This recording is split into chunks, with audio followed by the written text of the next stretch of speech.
băng thong chơi rước cho vai lõ trầu mưa thực chất nâng cả bao lọ cả cháp thua sầm bọc trầu mưa mây trừ nhung rước cho vai trầu mưa thực chất chmu tha chia mà nô tayแต่មានគំនិតនិងក្តីស្រមៃដែលជារបស់ខ្លួនឯងអ្នកដែលអាចធ្វើតាមគំនិតនិងក្តីស្រមៃរបស់ខ្លួនឯងបានរមែងមានសេចក្តីសុខការធ្វើការឲ្យមានសេចក្តីសុខត្រូវផ្សារភ្ជាប់រឿងដែលធ្វើទៅនឹងគំនិតនិងក្តីស្រមៃដែលខ្លួនមានទើបជាឱកាសល្អ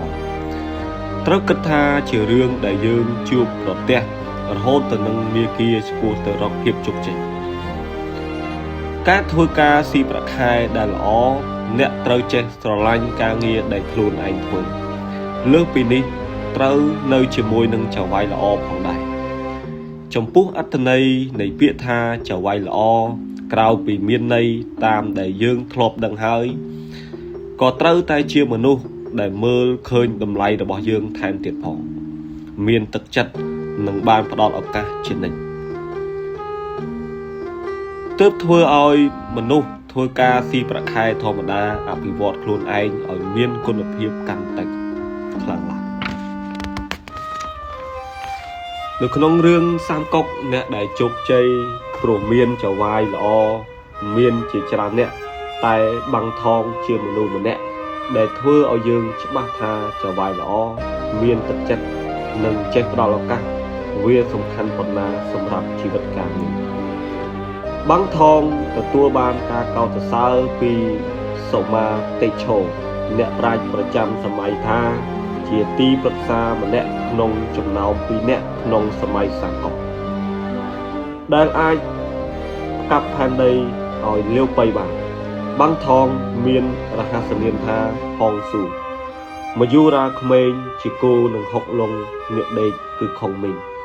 នេះមានន័យថាបាំងថងជាបុគ្គលដែលមានខួរក្បាលស្មើនឹងខុងមីងតែព្រមលិខិតឲ្យខុងមីងចូលរួមនឹងកងទ័ពលាវប៉ៃមុននឹងបានសាងសាដៃដោយសតិបញ្ញារហូតល្បីរន្ទឺក្នុងរឿងសាកុកចំណែកបាំងថងមានតួនាទីតូចតាចក្នុងងកុកតែប៉ុណ្ណោះទោះមានបញ្ញាឆ្លៀសវៃក៏ដោយនេះក៏ដោយសារតែមុខមាត់អាក្រក់របស់គាត់ទើបមិនបានជាទីពេញចិត្តរបស់ជនជាតិនិងជាពិសេសនោះដោយសារសម្ដីដ៏គំរោះគំរើយរបស់គាត់ទើបមិនបានជាទីស្រឡាញ់របស់ចៅហ្វាយនាយប៉ុន្មាននោះឡើយទោះមានបញ្ញាឃ្លាវខ្លាយ៉ាងណាក៏ដោយតែព្រហ្មលិខិតក៏មិនបានបណ្តែតបណ្ដោយឲ្យបញ្ញារបស់បាំងថងនេះកប់ចោលឥតប្រយោជន៍នោះដែរដោយហេតុការដែលឆាវលើកទ័ពមកទន្ទ្រានកាំងតាំងទើបធ្វើឲ្យបាំងថងមានឱកាសបង្ហាញចេញសមត្ថភាពរបស់ខ្លួនដោយបញ្ឆោតឲ្យជាវកាមកើតនៅជាទូតរបស់ឆាវទៅចរចានឹងកងទ័ពរបស់សុនឈៀនមុននឹងចាប់ដើមសង្គ្រាមកាលបាំងថងចូលទៅរួមនឹងកងទ័ពឆាវក្នុងឋានៈជាកិច្ច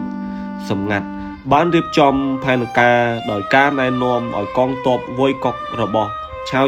ចងទប់ជាប់គ្នាដោយច្រវាក់ហៅថាច្រវាក់សម្ពត់បាំងថងលើកហេតុផលថាការធ្វើបែបនេះនឹងធ្វើឲ្យកងទ័ពវយកុកគេចផុតពីការពុលទឹករលកទាហានវយកុករបស់ឆាវភាគច្រើនគ្មានជំនាញប្រយុទ្ធលើទុកនៅតំបន់នេះទើបជឿបាំងថងស្លាប់ចិត្តទីបំផុតក៏ធ្លាក់ចូលក្នុងអន្ទាក់ដុតទុកដោយភ្លើងរបស់ជីវយីនិងខុកមីរហូតធ្វើឲ្យកងទ័ពវយកុកបែកចាក់ខ្ចាយចំណែកឆាវវិញត្រូវលើកទ័ពត្រឡប់ទៅវិញយ៉ាងប្រផិតប្រផើយទោះបីជាបាំងថងបានសាងសាដៃដ៏ធំធេងក្នុងសង្គ្រាមលើកនេះតែសុនឈៀនក៏មិនបានមើលឃើញពីសារៈសំខាន់នៃអ្នកប្រាជ្ញម្នាក់នេះដែរបាំងថងនៅតែស្ថិតក្នុងតំណែងតូចតាចដដែលនិងតាំងចិត្តធ្វើការដូចដើមចំណែកខុងមីងបានមើលដឹងថាបាំងថងជាអ្នកប្រាជ្ញប្រចាំសម័យទើបព្យាយាមអស់ទាញមកធ្វើការជាមួយគ្នានៅទីបំផុតដោយការមើលរំលងគ្រាប់ពេជ្រដ៏មានតម្លៃរបស់សុនឈៀន នឹងការផ្ដល់នៅឱកាសរបស់ខុងមីងទៅធ្វើឲ្យបាំងថងសម្រាប់ចិត្តចូលមករួមរស់ជាមួយនឹងលាវប៉ៃគ្រាដំបូងដែលបាំងថងចូលនៅក្នុងកងទ័ពចុកកុកលាវប៉ៃក៏នៅមិនទាន់ទុកចិត្តលើសមត្ថភាពនិងសតិបញ្ញារបស់គេដែរជាពិសេសពេលបានឃើញមុខដ៏អាក្រក់របស់គាត់រឹតតែធ្វើឲ្យលាវប៉ៃមិនសូវច្បាស់ក្នុងចិត្តតែដោយសារមានការធានាពីខុងមីងទើបលាវប៉ៃបានផ្ដល់ឱកាសឲ្យទៅធ្វើចៅហ្វាយស្រុកលយអៀងត្រឹមរយៈពេលដ៏ខ្លីបាំងថងបានបង្ហាញឲ្យឃើញពីសមត្ថភាពយ៉ាងច្បាស់លាស់ដល់លាវប៉ៃមិនយូរប៉ុន្មានបាំងថងក៏បានឡើងតំណែងរហូតក្លាយជាទីប្រឹក្សាសំខាន់របស់ចុកកុក